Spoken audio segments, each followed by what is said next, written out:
तोरा साली के हम छेड़नी है ना, बल्कि इज्जत के साथ डायरेक्ट शादी खातिर प्रपोज करनी है। कहो।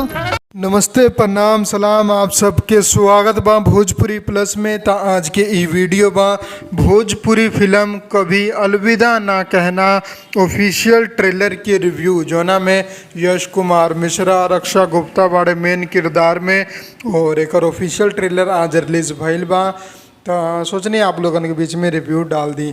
तो ट्रेलर देखम तो कुछ ट्रेलर में नया ना बा, सारा चीज़ कहीं ना कहीं कोनो ना कोनो फिल्म से उठावल गईल बा और एगो फिल्म बना दिया गईल बा। जैसे कि ट्रेलर के शुरू में आप लोग देखम कि कैसे लोग सबके समान जियान करल जाला, तो ई सीन लियल गईल बा Singh is king film Akshay Kumar के जो ना रहे ओमे शुरुआत में ही ई सीन बा, तो ऊ सीन डालल गईल बा।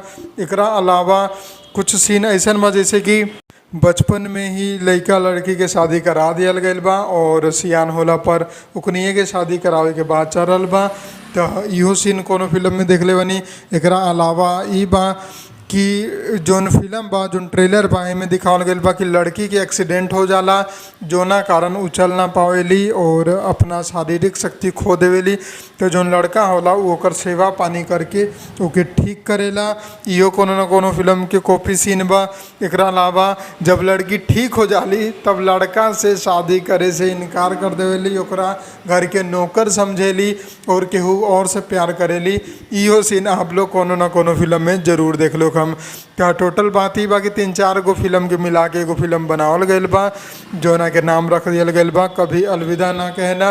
भोजपुरी के ई फिल्म बा। एक्टिंग वाइज ठीक बा, यश कुमार मिश्रा जी की एक्टिंग बहुत ही ज़बरदस्त होला। तो आप लोगन के देखे में मज़ा जरूर आई, लेकिन सस्पेंस वाला कोनो चीज़ ना बा। सारा चीज़ आप लोगन के पता चल जाए कि आगे ई चीज़ होखे वाला बा। जैसन कि आप सब जाके ट्रेलर देख ही सकता नहीं। एंटरटेन रंगीला यूट्यूब चैनल पर रिलीज भइल बा।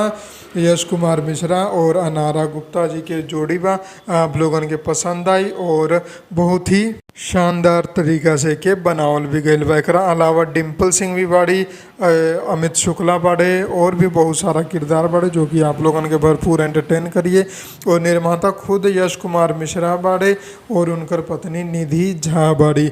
अगर आप लोगन के रिव्यू पसंद आयल बा तो वीडियो को लाइक करिए और ट्रेलर देखे के बाद तो जाके एंटरटेन रंगीला यूट्यूब चैनल पर जाके ई ट्रेलर देख सकता नहीं। हम मिलम आप लोगन के अगला वीडियो में कुछ नया अपडेट के साथ, कुछ नया प्रोग्राम के साथ। जय हिंद, जय भोजपुरी, प्रणाम।